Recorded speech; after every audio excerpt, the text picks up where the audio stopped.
I always thought, a snowshoe would really make a great cello. A wooden chair back makes a cool guitar body. It turns out that one of my most playable instruments is a golf club. I'm seeing that transformative quality in my head all the time. What can I say? I'm attracted to trash. I don't know why. Check out the Jimi Hendrix of shovels. It's a guitar made up of lots of, junk. He even plays his zipper. From Brooklyn, New York, please welcome Ken Butler. My name is Ken Butler. I'm an artist and musician and known for building my own experimental instruments. Since 1978, I think I've made around 400 instruments. This whole thing started for me when I was in my basement in Portland, Oregon, and I saw a rusty old beat-up hatchet. Put 2 strings and 2 tuning pegs on it, plugged it into my guitar amp, and was quite stunned that it actually sounded like a horrible violin. The axe violin was the first time that somebody said, "That's a cool idea." If I go walking around the neighborhood, everywhere you look, you see such amazing conglomerations of potential sculpture. There's crutches, tennis rackets, parts of furniture. Boom, I'm right there with that. When I build stringed instruments, really just need 3 things: the head, the neck, and the body. A spoon has that parameter. A key looks like a guitar. It has, and then there's the little body. This is from a very inexpensive mandolin. Of course, some of the things become crazy Baroque assemblages of multiple necks. It's ridiculous, but that's how it works. My shovel guitar, I guess it's a small snow shovel. It's just a quirky object and it sounds unbelievably beautiful. The qualities and character that the golf club has is amazing. There's one that's made from a beach paddle that has a ukulele neck and a cane. Sometimes people think my intention is humor. It's not. I think it's surprising to people that I can generate genuine emotion and meaning and real music on something as ridiculous as a hockey stick or a tennis racket or a broom or a shovel or a golf club. At the real core of what I'm doing, it's to communicate to other people that the things right around them can be magical and transformative and even spiritual. Who knows? If I hadn't found that axe, what would have happened?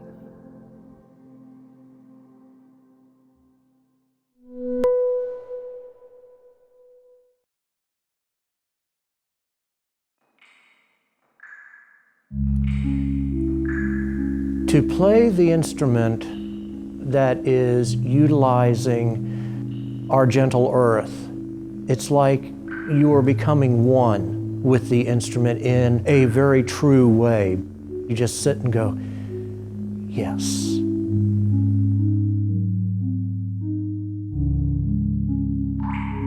We're looking at the great stalagpipe organ of the Luray Caverns in Luray, Virginia. When I press a key, it sends an electrical pulse up to a rubber-tipped mallet, which strikes the stalactite, causing it to vibrate and producing an incredibly beautiful musical tone.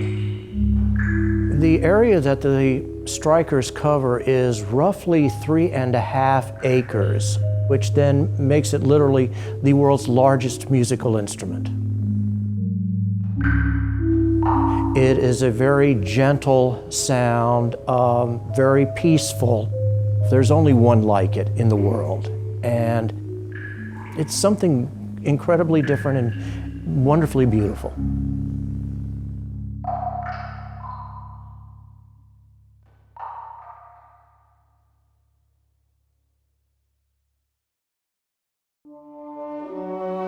Very often people think it's gonna be funny and then they realize it's not really.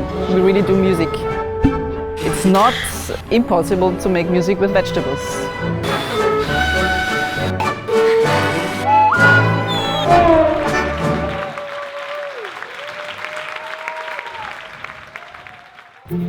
My name is Susanna Gartmeier and then I'm a member of the Vegetable Orchestra. The orchestra exists since 18 years now. The first instrument was the tomato, because you can do sound with tomatoes, but it will be messy for sure. We go shopping on the market first. We choose all the vegetables there. We have 3 kinds of instruments. One is the ready-made. You can just buy it at the market and play it. It's like the pepper, it's called, no? It's ready already. And then there are the simple instruments, like with 1 cut or some cuts. You get it like that.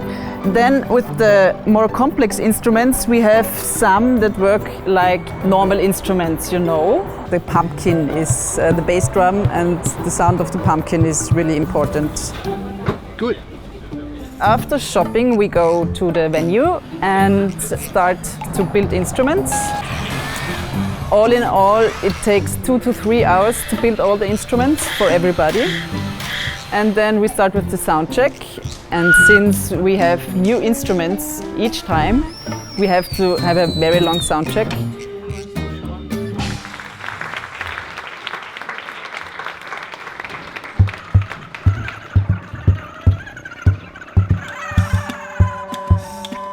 We have a lot of different musical influences in the orchestra. Since we're really many people, everybody's interested in different things. We make a soup during the building process of the vegetable instruments with the remaining vegetables, and we serve it to the audience after the concert. And it's also after hearing and seeing us and smelling the vegetables, which will be intense in there because it's so small, this theater, and then you can also eat it. You never get it out of your head anymore if you're in the orchestra to look vegetables in another way.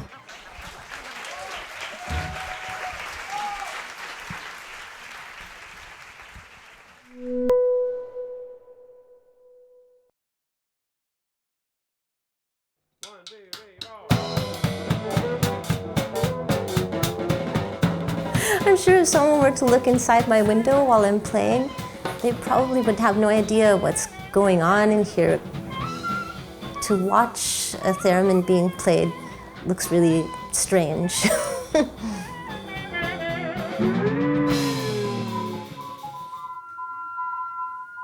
My name's Pamela Stickney, and one of the instruments I love to play is the theremin. It's like, what the hell was that? I don't know. So the theremin's a synthesizer, and it's a synthesizer that's not controlled with the use of a keyboard like a piano. I'm controlling the pitches with my left hand, and this hand is just the articulation hand, the volume.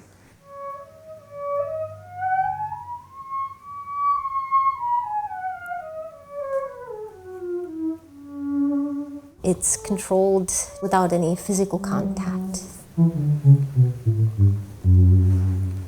And you can make it like a bird.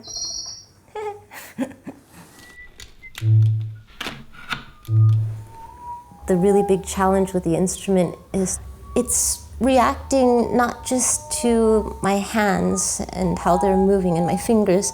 It's sensitive as well, to my whole body. I've recorded on an album of David Byrne's, Grace Jones, the Indigo Girls.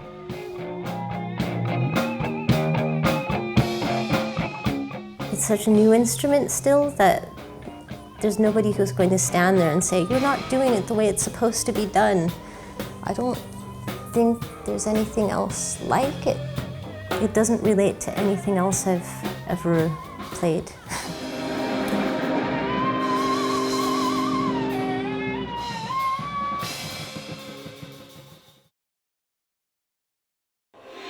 There's the rulers, the reverb tank, the EBO.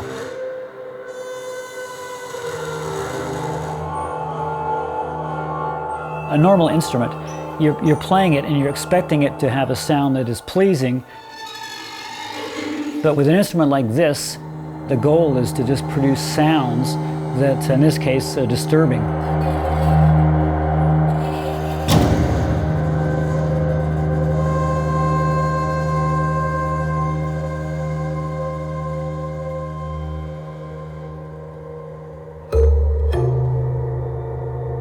The Apprehension Engine is an instrument that creates a variety of really creepy and some would say horrifying sounds.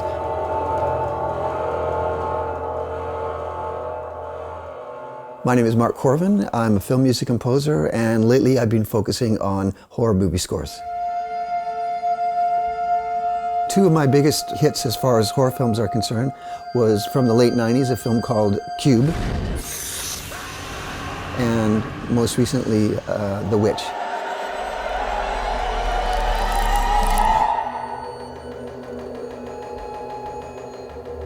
I originally commissioned the Apprehension Engine because I was tired of the same digital samples, which resulted in a lot of sameness of a lot of horror music. So I was looking for something more experimental, more acoustic, that would give me a little bit more of an original sound. That's where I contacted my friend, Tony Duggan Smith. So Mark called me asking me to create a crazy instrument for horror films. Because I'd never done anything like that before, it made me empty out all my pockets and all my drawers of any knickknacks and bits and bobs I could possibly string together to make it happen for him. And this is what came of it. You're dealing with things that stir primal emotions and feelings. And there actually is a skill set that you have to acquire in order to get the most out of it. It expresses what really can't be expressed any other way. It's not music in the traditional sense at all. But let me put it this way. The Apprehension Engine definitely evokes an emotion. So I would call it music.